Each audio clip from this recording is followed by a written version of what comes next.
प्यारे दोस्तों नमस्कार। आशा करता हूँ आप सब ठीक होंगे। मेरा नाम है राहुल यादव और हमारे चैनल का नाम है शेयर माय ट्रू स्टोरी। आज मैं आपको एक ऐसी हकीकत से रूबरू करवा रहा हूँ शायद आपने पहले कभी न सुनी हो। आइए सुनते हैं। दोस्तों, अस्पताल में कई आपराधिक गतिविधियाँ सामने आई हैं, जिनमें घोटाले, भ्रष्टाचार, चिकित्सा कचरे की अवैध बिक्री और नशीली दवाओं के रैकेट में शामिल होना शामिल है।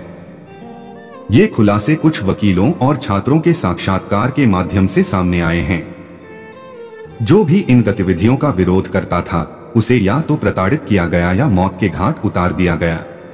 पीड़िता की मौत का मकसद डर का माहौल बनाना था, ताकि अन्य लोग इन अपराधों के खिलाफ विरोध या बोलने से हिचकें। पीड़िता को इसकी सजा भुगतनी पड़ी। घटना के बाद जो छात्र विरोध कर रहे थे उन्हें दूसरे कॉलेज में स्थानांतरित कर दिया गया।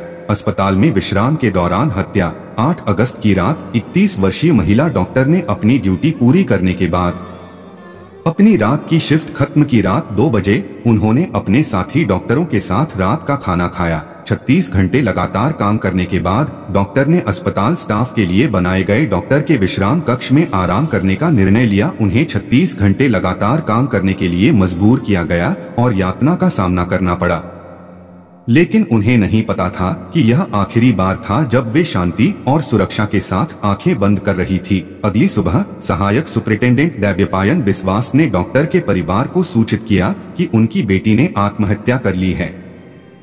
हालांकि जब परिवार अस्पताल पहुंचा तो उन्हें 3 घंटे बाहर इंतजार करने के लिए मजबूर किया गया और शव देखने की अनुमति नहीं दी गई। जब परिवार को अंततः अपनी बेटी का शव देखने की अनुमति मिली तो वे दंग रह गए। डॉक्टर की लाश नग्न अवस्था में पाई गई। उनके पैर 90 डिग्री के कोण पर थे, जिससे गंभीर पेल्विक हड्डी की चोटें स्पष्ट थीं। पीड़िता के साथ डॉक्टर के विश्राम कक्ष में बलात्कार और हत्या की गई और फिर उनका शव सेमिनार हॉल में रखा गया। ऑटोप्सी टेस्ट करवाया गया। इसके अलावा उनकी हायोइड हड्डी, जिसे गले की हड्डी बोलते हैं, टूटी हुई थी। होठों पर कट थे। पेल्विस में फ्रैक्चर, जो मानव शरीर की सबसे मजबूत हड्डी है। मुंह से खून, दोनों आंखों में चोट और खून, पेट और बाएं पैर में चोटें। एक अंगूठे की हड्डी टूटी हुई थी और शरीर पर सैकड़ों कांटे के निशान थे। इतना ही नहीं, उनके पेट में भी गंभीर चोटें थीं और निजी अंगों में खून बह रहा था। उनके पैर 90 डिग्री के कोण पर पाए गए। अपराधियों की क्रूरता स्पष्ट है, क्योंकि पेल्विस मानव शरीर का सबसे मजबूत जोड़ होता है, जिसे टूटने के लिए 2000 से 10,000 न्यूटन का बल चाहिए। उनके चेहरे पर संघर्ष के संकेत भी थे, जो संभावित रूप से संदिग्ध के नाखूनों से उत्पन्न हुए थे। यह दर्शाता है कि डॉक्टर ने प्रतिरोध किया था। स्रोतों के अनुसार यह समझा जाता है कि डॉक्टर की मौत में 18 से 20 लोगों का हाथ था और उनमें से एक ने जो पीड़िता के साथ बुराई की थी वह एक महिला डॉक्टर थी जो उनकी दोस्त थी। पुलिस और अस्पताल की लापरवाही। पीड़िता की घटना के सार्वजनिक होने के बाद सोशल मीडिया पर विभिन्न आरोप और खुलासे वायरल हो गए, जिससे उसकी मौत के बारे में बहुत सी अटकलें लगाई गईं। जब यह दावा किया गया कि डॉक्टर के साथ सामूहिक बलात्कार हुआ है तो पुलिस ने इसका खंडन किया। इसके अतिरिक्त अस्पताल ने भी मामले को गंभीरता से नहीं लिया और स्थिति के बढ़ने के बाद ही रिपोर्ट दर्ज की। डॉक्टर के माता-पिता ने भी कोलकाता पुलिस पर विश्वास की कमी व्यक्त की कि उनकी बेटी की हत्या की जांच ठीक से नहीं की जाएगी और दोषियों को सजा नहीं मिलेगी।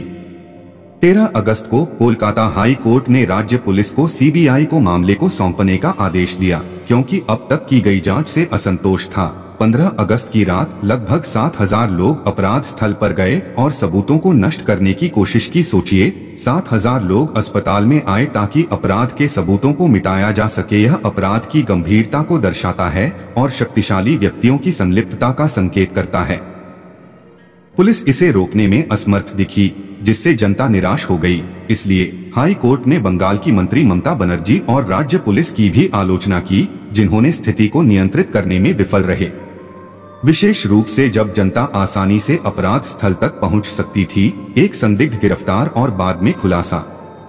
संजय रॉय, एक सिविक असिस्टेंट, को पुलिस ने 23 अगस्त तक रिमांड पर रखा। जब उनके कान की बालियां डॉक्टर के शव के पास पाई गईं, संजय ने कथित रूप से इस घृणित अपराध को स्वीकार किया। उन्होंने अधिकारियों को मौत की सजा देने की चुनौती दी। यह कहा जाता है कि संदिग्ध, जो एक पुलिस स्वयंसेवक था, को पूरे स्वास्थ्य केंद्र तक पहुंच प्राप्त थी। वह पहले पुलिस चौकी पर तैनात था और अक्सर मरीजों के लिए एक मध्यस्थ के रूप में काम करता था। इसके अतिरिक्त कोलकाता पुलिस ने संजय के मोबाइल फोन पर अत्यधिक पोर्नोग्राफिक वीडियो पाई। संजय, जो पूर्व में एक मुक्केबाज सुरक्षा गार्ड था, का पत्नी के साथ दुर्व्यवहार का आपराधिक रिकॉर्ड था और उसने 4 बार शादी की। संजय कई वरिष्ठ पुलिस अधिकारियों के साथ करीबी संबंधों में था और कोलकाता पुलिस वेलफेयर यूनिट का सदस्य नियुक्त किया गया था, जो आरजी कर मेडिकल कॉलेज और अस्पताल में तैनात था। अपराध के बाद संजय ने कथित तौर पर पुलिस बैरक में जाकर सुबह तक सोया। देशव्यापी विरोध की बात की जाए तो डॉक्टर के बारे में खबर फैलने के बाद भारत भर में कई महिलाओं ने बड़े पैमाने पर विरोध प्रदर्शन किया। इन प्रदर्शनों का आयोजन इस मामले ने किया, जो यह साबित करता है कि भारतीय महिलाएं असुरक्षित स्थिति में हैं। इसके अतिरिक्त भारतीय चिकित्सा संघ ने भी देश भर में विरोध प्रदर्शन किया, जहां डॉक्टर सड़कों पर उतरे और 17 अगस्त को सुबह 6 बजे से 18 अगस्त को सुबह 6 बजे तक 24 घंटे काम पर नहीं गए। अस्पतालों में सुरक्षा बढ़ाने की मांग की, विशेष रूप से महिला डॉक्टरों के लिए। अधिक दुखद बात यह है कि डॉक्टर ट्रेनी की घटना पहली बार नहीं हुई है। कई अन्य डॉक्टर जैसे doctor Aradhya, doctor Priyanka Reddy, doctor Shweta Sinha और डॉक्टर अंजलि सिन्हा ने भी इसी तरह की किस्मत का सामना किया। तो सोचिए, अगर यह एक शिक्षित महिला के साथ हो सकता है, तो भारत में अन्य महिलाओं की स्थिति क्या होगी, जो आवाज नहीं उठा सकती। अब तक Change.org पर एक ऑनलाइन याचिका कोलकाता से मेडिकल इंटर्न के बलात्कार और हत्या के लिए उचित जाँच और न्याय के नाम से लगभग 150,000 हस्ताक्षर प्राप्त हो चुके हैं। दोस्तों, उम्मीद है कि डॉक्टर ट्रेनी को न्याय जरूर मिलेगा और जिम्मेदार लोगों को पूरी कड़ी सजा